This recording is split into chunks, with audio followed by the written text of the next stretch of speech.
One.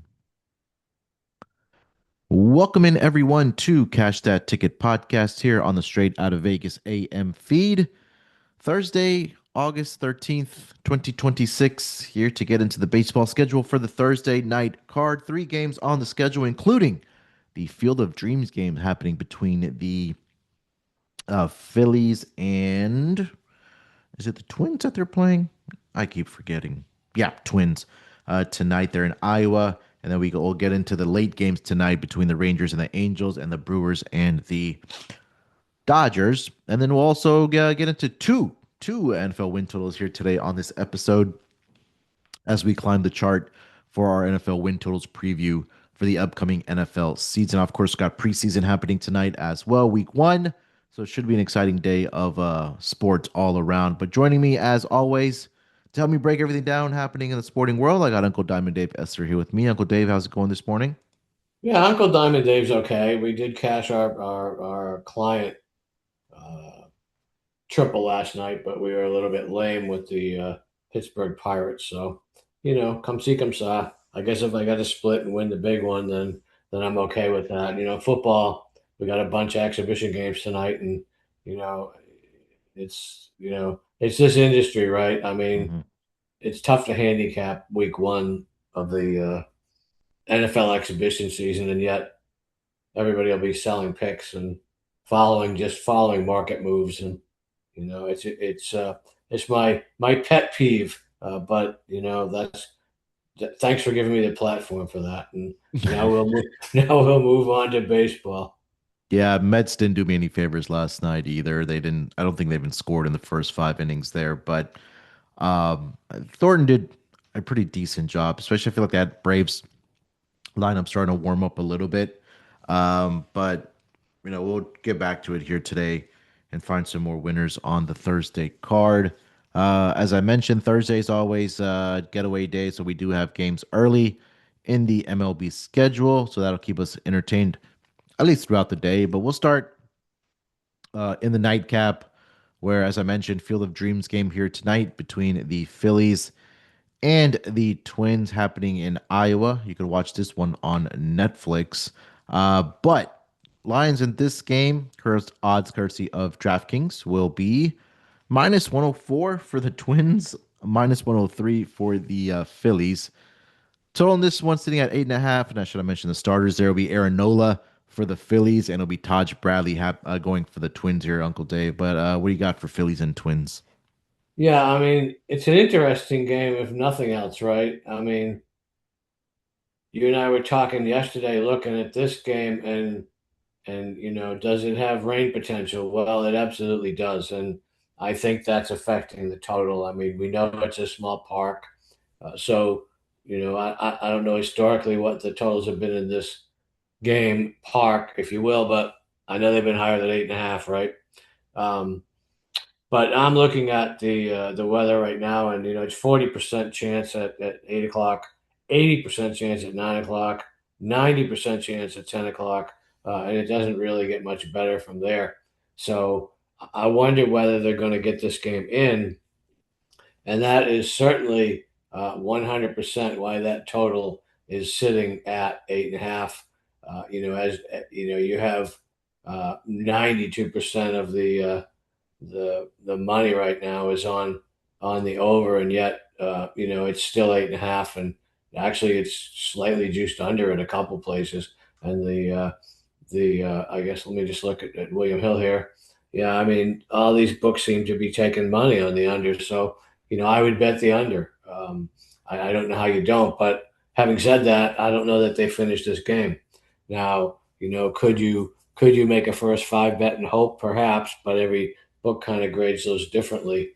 I will tell you that the it's tough, right? I mean, I can't bet on Nola. I would take Minnesota if in fact they played this game, simply because I can't take Aaron Nola uh, ever anymore, right?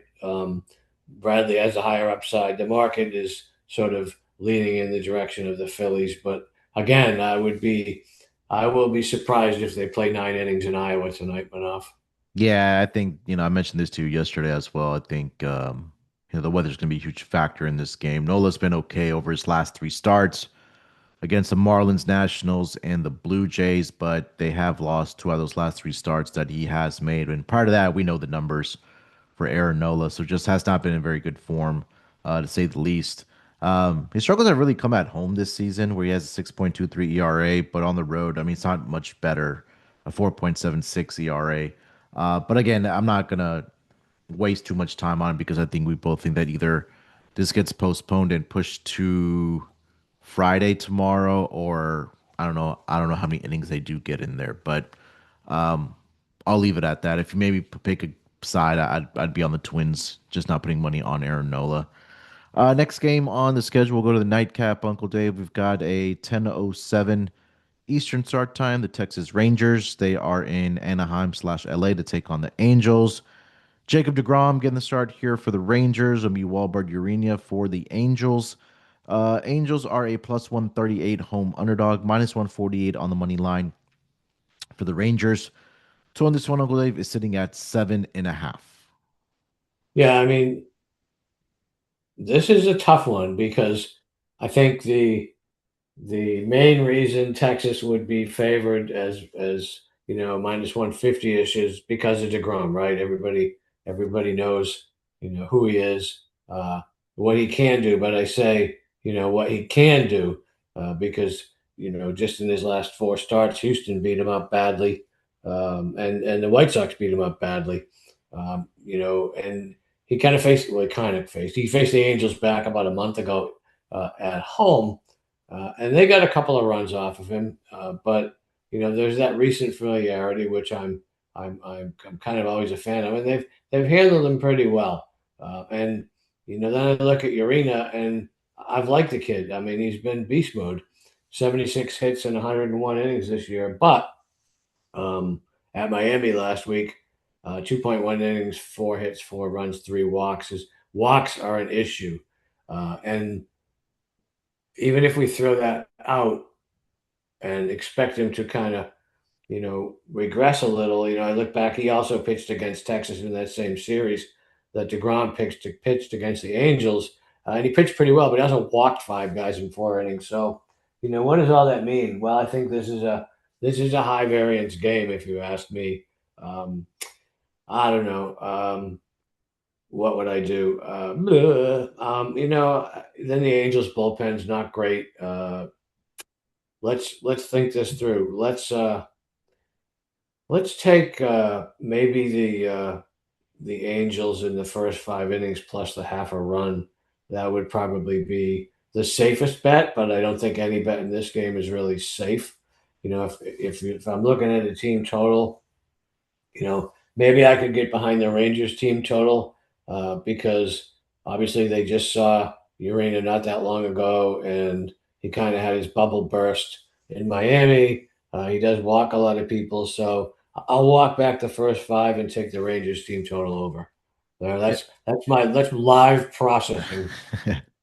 So I am the dollar capper today on pregame, and I do have a play in this game as the dollar play here today. So What's your uh, Venmo?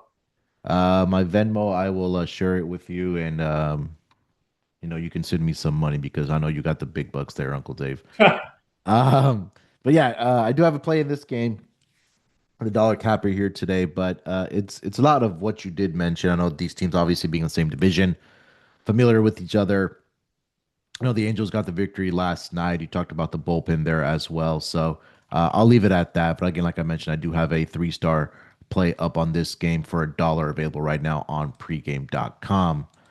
Last game of the night here, Uncle Dave, we'll get to is the brand new series starting between the Brewers and the Dodgers here tonight. It'll be Shane Drohan, I believe, the last I saw. Yes. Getting the start here for the Brewers, and it'll be Roki Sasaki for the Dodgers. Dodgers are a minus 140 home favorite, plus 131 on the money line for the Brewers. Total this one, Uncle Dave sitting at 8.5. Yeah, I mean, I don't want to auto bet the Dodgers here. Certainly cheap enough, minus 135 ish is sort of the average.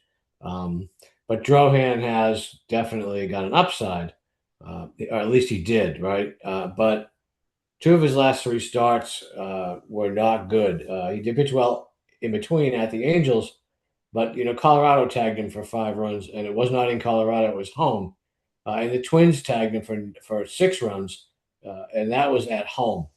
So, what's the one thing he does well? Well, he's been keeping the ball in the park.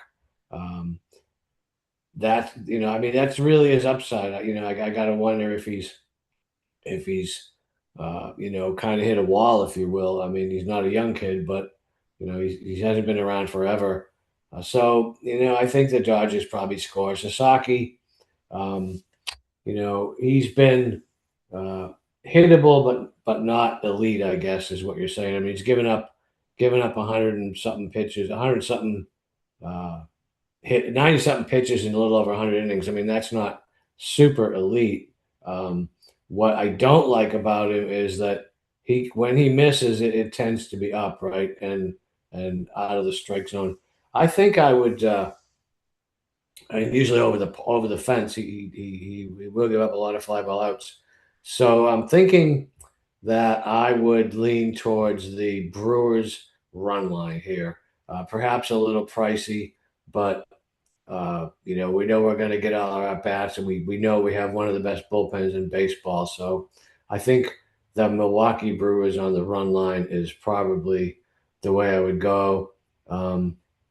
And 1B would probably be the under. I think because it's the Dodgers. There's a little tax built in here, but I think at 8.5, I would have to take the under here, my friend. Yeah, I mean, you mentioned it with. Well, we'll start with Shane Drohan. He's been a lot better on the road thus far this season. Also, need to keep an eye out if Freddie Freeman's going to be in the lineup here tonight. I'm not sure if you saw Uncle Dave, but he did take a huge tumble into the bullpen there, chasing down, or not the bullpen, sorry, the dugout there of the who they play last night, the Royals.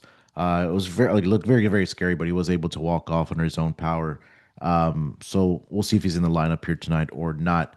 Drohan over his last couple starts has struggled for the Brewers. And they have lost two of his last three starts. He did give up 6 earned runs against the Minnesota Twins. Did have a pretty good start against the Angels, where he did go, let's see, 6 innings, allowed 2 earned runs, 7 strikeouts in that one. Home runs are a bit of a problem for him because he has allowed 3 home runs over his last two starts. And I think last night in that Dodgers game, all their runs scored came via the home run. Mookie Betts got a solo shot. Otani added a 2 run shot, and I believe their catcher, I forgot his name is slipping my mind. He also added a solo shot in there as well. So, and again, yeah, Sasaki's been better than what we saw at the beginning of the season, but it's kind of Aaron Nola vibes for me. Like, can I trust him enough to go out there and pitch well and not give up home runs? I know the Dodgers have won 4 of his last five starts here. Um, but again, I don't think Freddie plays here tonight either. That's a big bet that you're going to be losing as well. If anything, I would look at the under in this game, under 8.5. Maybe first 5 innings under, but under 8.5 would be the look here for me between the Brewers and the Dodgers. Um, I think that's pretty much it, Uncle Dave. You have anything for the early games you want to quickly run through? I know we have games No, starting as I'm early gonna, as I'm 1:10. not I'm not even going to look at those today. I mean, day game getaway games like it's 10:41 Eastern time. Lineups aren't out, and as well as I do, and so most of our listeners do that. Getaway games, you don't always get the A team lineup, right? I mean, that's when people Yeah. rest. And you got bullpens that might have been overworked last night that you just don't kind of know who's available and who's not on 12 hours rest, if you will. So I'm going to pass them. I mean, I would like to. I mean, I could look at them. I mean, I would probably look at Washington over. I mean, they seem to be able to hit the ball again. So are the Hmm. Cubs. I mean, that might be a look. I don't love day game overs, but they don't they don't all stay under either. Um, Messick's been good, your boy from Cleveland, but so is Montero. So I would consider the Tigers there. Gilbert and Fried, good luck. I would probably have to take Seattle. just because they're the better team, if I'm being honest. Peyton Toll and Max Scherzer don't get the line there, but I would definitely be on Boston to kind of bounce back after last night. I mean, they did score some runs late to make it look like a close game, but it wasn't. But perhaps that gives them some momentum going in today. Um, and I don't know. The reason I ended up taking Toronto last night was exactly what I said on this podcast. Boston, they are not a 26-3 team, but they're not a 3-26 team, and the regression started, and I don't know where it ends. So that would be my one reason not to bet on Boston, but still, I would take Boston. There's one more, Abbott and Drew Martin. Well, tough one there. I would have to take the White Sox. I just trust Drew Martin considerably more than I trust Abbott. But that should also be a close game. So, yeah, take that with a grain of salt and wait for lineups is all I can say on that. Yeah, I think you're 100% correct when you talk about day games and getaway days.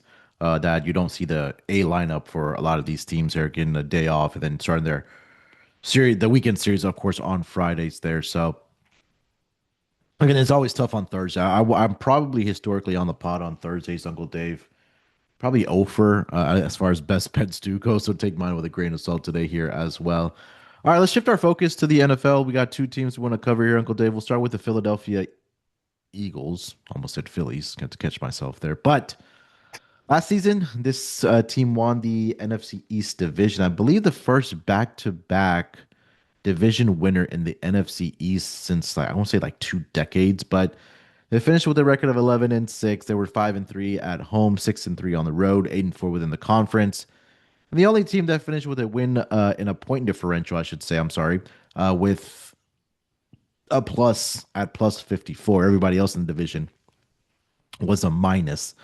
A lot of conversation about this team last season and maybe some locker room issues, between Jalen Hurts and Devontae Smith and AJ Brown and all that hoopla. But here they are entering the year with now AJ Brown being traded over to your New England Patriots. They did pick up Dontavian Wicks from the Packers. They also drafted Malachi Lemon out of USC. Dallas Goddard returns, I think, shockingly to a lot of people. Of course, Saquon is back as well. They also have Tank Bigsby. Jalen Hurts at the starting quarterback, and they do have Andy Dalton as a backup here as well for this team. We know the defense should be good for the Eagles for this upcoming season, but it's also the fact, Uncle Dave, that the biggest thing for me is that this Eagles team has had a lot of turnover, especially at the offensive coordinator position, where there's been different play callers, different schemes coming in. I think that's, I don't want to say held them back a little bit, but all that change sometimes isn't, great for a starting quarterback. Mind you, they are a couple seasons removed from winning the Super Bowl, but here they are entering this season with a win total of 10.5. Uncle Dave, what are your thoughts on the Eagles for the upcoming year? Tough one. I mean, you kind of went through most of the high points, and as we get uh, into uh, the more well-known teams, if you will, there are less variables, if you will, and I don't know I don't know that I understand bringing in Sean Mannion.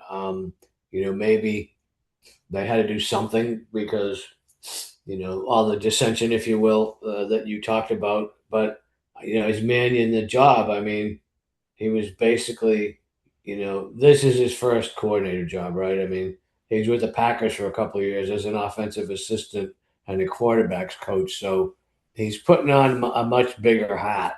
Uh, um, I guess the slate kind of gets wiped clean.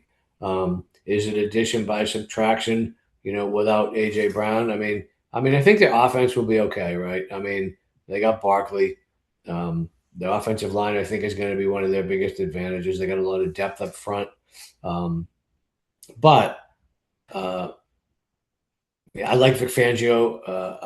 I'm not enamored. He can kind of blitz and leave his defensive backfield out on an island. And, aside from Cooper DeJohn, they're not elite back there. So, I would have to go to, look at the NFC East. Is Dallas any better? I don't know. They probably couldn't be a whole lot worse. Are the Giants better? Of course they are. They're going to be healthy. if nothing else. Yeah. And is Washington better? I don't know.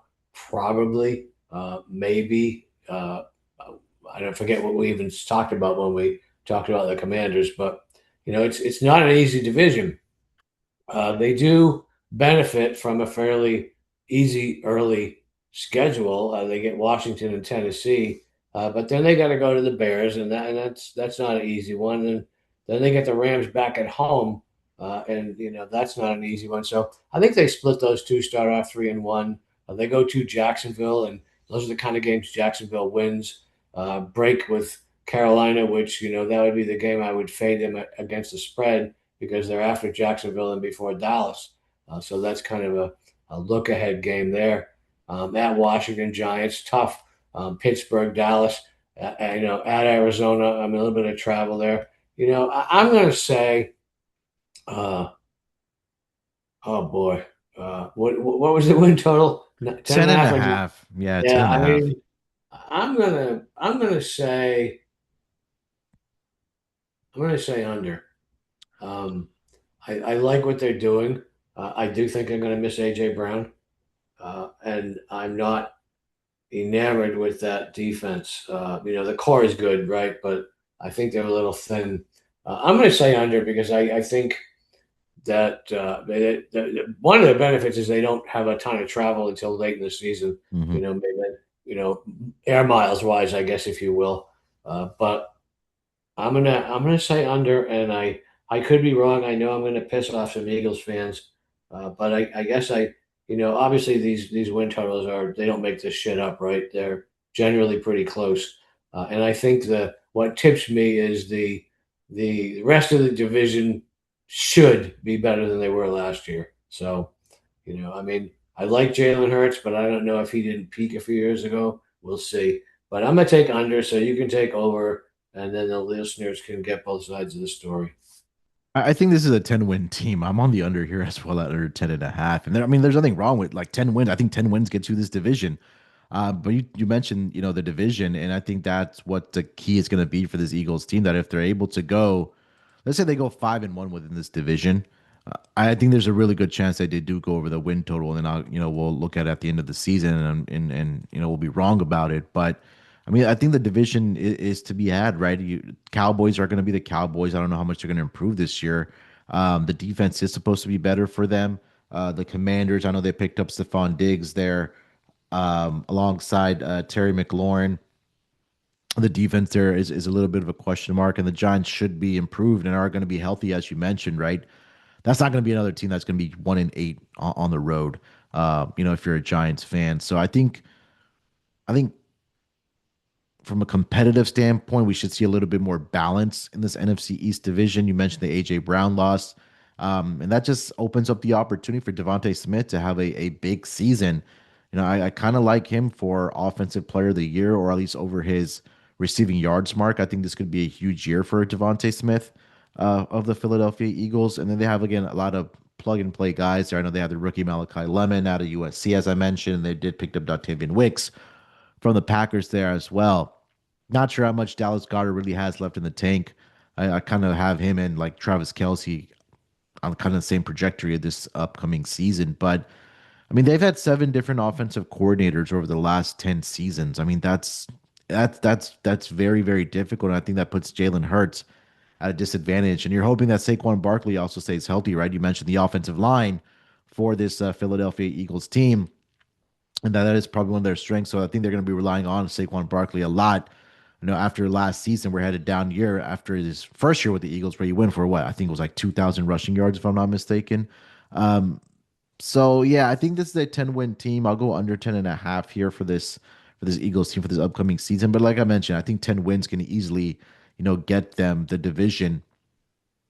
Based on everything that we just talked about, right? His first year, Saquon, to wrap it up here, 2,000 rushing yards. And then, of course, after that, when you carry the ball 345 times, you are going to have a little bit of a down year where they didn't rely on him as much, where you had 280 carries for 1,140 yards there. So I'd go under the 10 and a half, just right under that hook there for the Philadelphia Eagles. Any closing thoughts on the Eagles? No, I wasn't expecting you to take the under, so thank you for that. Yeah, I mean, you mentioned all the carries for Barkley, and I don't know when, but eventually that's going to catch up to him. I mean, we see it, you know, season and time again, and every 3 or 4 years, there's a guy that just all of a sudden goes, "Whoa, my body's tired." I don't think he's that guy this year, but uh, it's going to happen. I mean, those guys just get beat up, and especially him, right? I mean, he just takes so many hits that I think at some point he is either going to get hurt or going to start to regress. Sorry, Eagles fans, but it's an inevitability. Life, death, taxes, and running backs uh, burning out before their peak prime years. Yeah, I think that 30 age mark is really where it happens for the NFL. But okay, look, that first year where like we mentioned, he had that 2,000 yard season. I mean, there was going to be regression. It did happen last year for him. I'm not sure if it will happen again this year, but he went from 5.8 yards per carry to down to 4.1 last year. And there was a lot of things again within the locker room, and as we talked about with Jalen Hurts and AJ Brown and Devontae Smith there. Yeah, well, So I think one of the I mean, Jalen Hurts hasn't proven himself as an elite passer. right, Or at least it's so teams that play the Eagles, they're just lining up to do the best they can to stop Barkley and make Jalen Hurts beat them. yeah, And sometimes he does, and sometimes he doesn't, and that's why you see these wild vacillations in his fantasy points, right? yeah. If Barkley does well, Jalen Hurts' fantasy points are going to suck. And conversely, if teams can stop the run and slow down Barkley, Jalen Hurts is going to throw either 4 touchdowns or 3 interceptions. Yeah, fair enough. And again, we talked about that NFC East. There's not really a team in there. I mean, obviously, when you have the Eagles had a win total of 10.5, but I'd be very interested. I'm very surprised I said, but interested to see if there is going to be a team between the Commanders, Cowboys, and the Giants that can really give the Eagles, I guess, a run for their money for this division. Because we talked about the win totals, right? I think the next closest team is the Dallas Cowboys at 9.5. And then you go down, you have the Giants at 7.5, Commanders 7.5 there as well. So we'll put a pin in that for the Eagles. Let's get over to the Detroit Lions, Uncle Dave. They also come in with a win total of 10.5 for this upcoming season. Last year, down year for the Detroit Lions, to say the least. They finished the record with a winning record in last season at 9-8. Did not make the playoffs. But all four teams in the NFC North last year had a winning record. You had three teams in there that had 9 wins between the Packers, the Vikings, and the Lions. Lions, I think their downfall was being only 2-4 within the division last year. They did finish with a point differential of plus 68, which was the best in the entire division. But again, it was really those division losses that was really the demise of this team competing in that NFC North in a playoff spot. But they do come into this year with a win total of 10.5. A lot of love for Jahmyr Gibbs, of course, for the season that he's coming off of I won't say consensus number one in fantasy, but it should be another big year for him now that David Montgomery has made his way to the Houston Texans. I know they did pick up Isaiah Pacheco, but he's still dealing with some type of knee issue. So it'll be a lot of Jahmyr Gibbs. And of course, you still have Jared Goff there, along with Amon St. Brown, Jameson Williams, Sam Laporta, Isaac Tesla. So the offense is going to be the offense. We know that. The questions come for the defensive side of things for the Detroit Lions here, Uncle Dave. But what are your thoughts on this Lions team coming into this season with a win total of 10.5? Yeah, well, you mentioned it. I mean, the offense is going to be the offense. I mean, for years I've tried to find ways to not like Jared Goff, right? I mean, but all he does is win, right? And what I like about Goff is what he does not do, and that's throw interceptions. He just doesn't throw many at all. I mean, he's since he's come to Detroit, he's been 3 or 4 to 1 interceptions to touchdowns every year. Now, that can be good, that can be bad. He tends to take a sack rather than throw it away, but I mean, he's a good fit for that offense. Now they're a year and change removed from Ben Johnson. You know, which was his system. Does that change? Gibbs. I mean, you mentioned it. Penny Sewell is probably one of the better offensive linemen. Jordan has one of the better offensive lines, but you mentioned it. It's the defense, right? Is Aiden Hutchinson healthy? Um, don't know. Nobody's going to say he's not, but let's see. I mean, that was a pretty gruesome injury. Um, they did add some people, so they should be better. But I question their secondary. I mean, both their starting safeties, Kirby Joseph and Brian Branch, have had pretty significant injuries heading into training camp. So I think there's a little bit of uncertainty there, and I think that'll be the kryptonite that might end up doing them in because they play in a division with some good quarterbacks. Now you got Kyler Murray. Uh, I'm starting to warm up to Caleb Williams a little bit, and of course Jordan Love. So, and you mentioned it that they were 2-4 in their division last year, right? So I think their division will be better. So I'm kind of leaning. I really want to take the under. Part of me, I think about when you know I don't know that the Lions have ever recovered from getting beat by Washington in that playoff game a couple of years ago. Everybody figured that, well, Yeah. it's kind of a fluke. They took Washington lightly. Well, they did, but by the same token, I think maybe they read their own press clippings for a couple of years. For the following year as well, the Lions will be back. They're going to go to the Super Bowl. Well, that didn't happen, and here we are. So, I mean, they've got a fairly, I think, a high variance. I mean, their floor is probably 9-8. Their ceiling's probably 13-4. Um, but I think they could be a better team in the second half uh, when they get sort of those young defensive pieces sort of put together. So I look at this team almost like Kansas City, right? Um, they need to sort of start well now. They open up against the Saints. That's probably going to be a win. They're probably going to get crushed at Buffalo in week 2 because that's also on 4 days rest, right? It's a Thursday night. Extra rest. You would like them to have an extra rest game against the team. They would need extra rest, but that's the Jets at home. At Carolina, at Arizona, should win those games. But then it gets real, right? Packers, Vikings, at Miami, trap game there. It'll be pretty hot in Miami in the early part of November. Then out of the country to play the Patriots. No bye. Bye week's week 6, which could be good, could be bad. I mean, you can read into that what you want, but Tampa Bay's not going to be easy. The Bears aren't going to be easy. And of course they end with 2 road games at the Bears and at Detroit. So, I mean, at Green Bay, I take that back. They can't play themselves. I'm leery. I think again, I think they have a low floor and a high ceiling. I mean, there's probably more than a lot of teams, but again, I look at this as the NFC's version of the Chiefs, where what once was to what is, and with free agency and aging, their windows. I hate to say it, but it's closing as other teams are closing in on them. I'm going to take the under. Again, I don't, I could be way off by a couple of games because, if things go right, they're a 13-win team. If they go wrong, they're a 9-8 team. So, and here we are sitting in the middle at 10.5. I'm gonna say under Munaf. That's hard, but that's just call it like I see him. Yeah, and I think a lot of it is that first 5 weeks.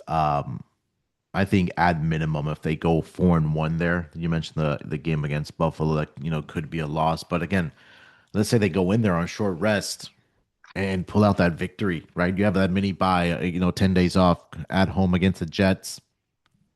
That should be a win. And then to Carolina and then to Arizona, right? I think at minimum you're at 4-1. Then you're looking for 7 wins because you haven't even played your division schedule quite yet. And there are some winnable games in there, right? You have Tennessee at home. You get the Giants at home on a Monday night. The tricky part for this team is going to be week 17 and week 18, where they wrap it up on the road in 2 division games in the cold, right? Against Chicago and also in Lambeau Field in week 18. Um, honestly think it'll come down to the division for this team.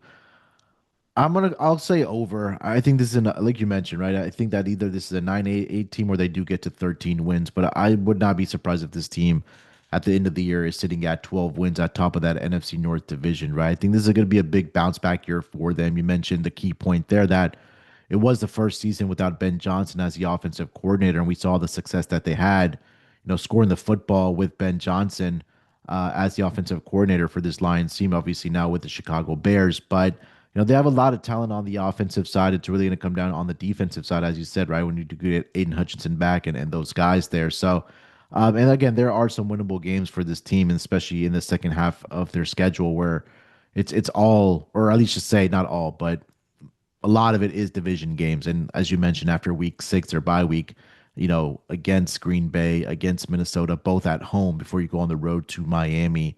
And then I think they go across the pond to take on the Patriots in week 10 there as well. So, I mean, there is potential for this team to be 6-2 through their first 8 games. And then you're looking for what, 5 more wins in the second half of that schedule there. So, I like Dan Campbell. You mentioned Jared Goff. Yeah, he's been able to protect the football under this offense and not have too many, mistakes. But I think they find a way. I think they get it done here. So I'll go over on the Lions here, over 10 and a half for this upcoming season. Any closing thoughts, Uncle Dave, for the Lions? No, I think we covered that one pretty well, my friend. All right. Before we do get over to best bets for this episode, just want to remind everybody get over there pregame.com.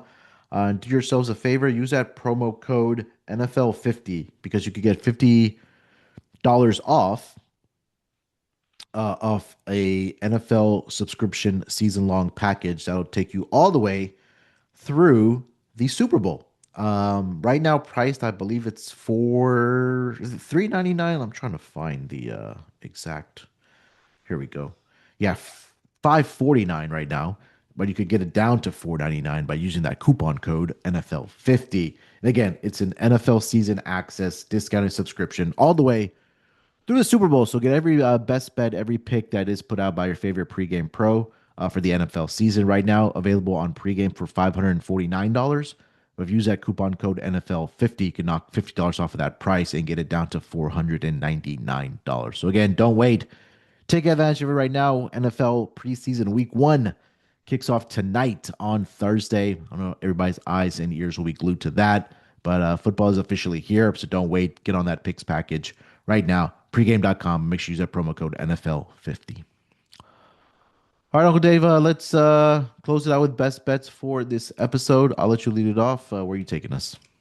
Boy, I don't know. I'll tell you what. Let's go to the NFL. People want the NFL. I will take the Green Bay Packers in the first half minus 3.5 points, and it's strictly a matter of Green Bay's going to play some people and the Pittsburgh's not. I mean, it's pretty obvious in the line move as well, but I think it's the right call. So I will. I'm going to shy away from those baseball games. I mean, I kind of wanted to go with the Rangers team total, but the market doesn't necessarily agree with me. So I got to dig a little deeper into that. But here we are at a little past 11. I have to give up something. I'm taking the Packers in the first half minus the 3.5. I'd buy it down to 2.5. I know it's pricey, but for our purposes, I will simply take the minus 3.5 and call it good. Yeah, I look in. I'm gonna go NFL here as well. I wasn't in love just with the baseball card, except for the one I put out on pregame here today. But I'm gonna go with the total in that Texans and the Chargers game here tonight, over the 36 and a half right now for this game. Um, I think we will see CJ Stroud at least for a series or two for this Texans team. But you take a look at the depth chart behind him. Davis Mills, if he gets in there, I mean, we've seen this guy is just he's been the backup quarterback. I don't know for how long now for this Texans team, but I mean, he can put up points. But I think the main thing I'm really looking at for this Texans team is on the other side, or not sorry on the so the wide receiving group, right?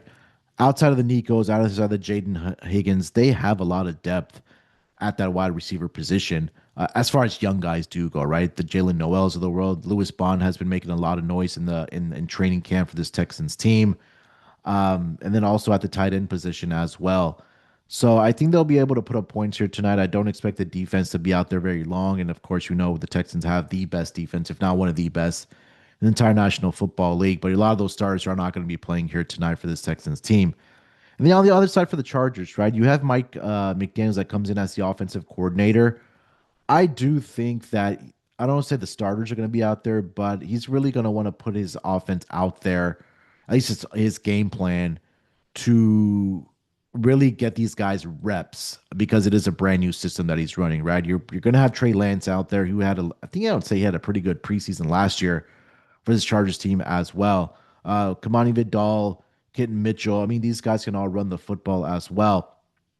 So I do think we see points in this game, 36 and a half. I mean, we did see a shootout, at least in the Hall of Fame game. I'm not saying that, it's going to be exactly like that, but I think we're starting to see some of these starters, especially starting in week one for some of these teams, play a little bit longer than we've seen in the past. So, with all that being said, over 36 and a half for the Chargers and the Texans here tonight, NFL preseason week one.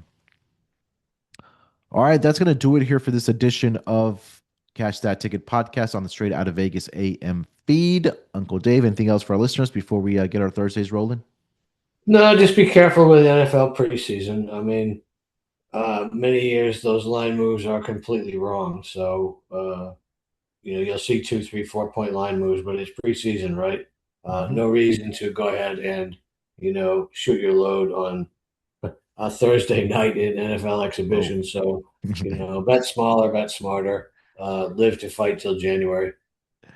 Yeah, again, it's I know it's exciting that we have multiple games on here in the NFL, but just be smart about it because we're gonna have a lot of football for the next 5, 6, 7 months there. So yeah, we'll leave it at that. All right, we'll be back tomorrow for the podcast, talking more baseball. We'll get into our next NFL win total, which will be the defending Super Bowl champions, Uncle Dave, Seattle Seahawks, who have a win total of 10.5 as well. And then after that, we'll have three teams left for our NFL win total. So definitely looking forward to talking about the defending Super Bowl champions. And hopefully we are back tomorrow talking about winners on this podcast that we did give out, at least for our best bets. Till then, enjoy the games all day. Good luck with your tickets, and we'll talk to you guys down the road.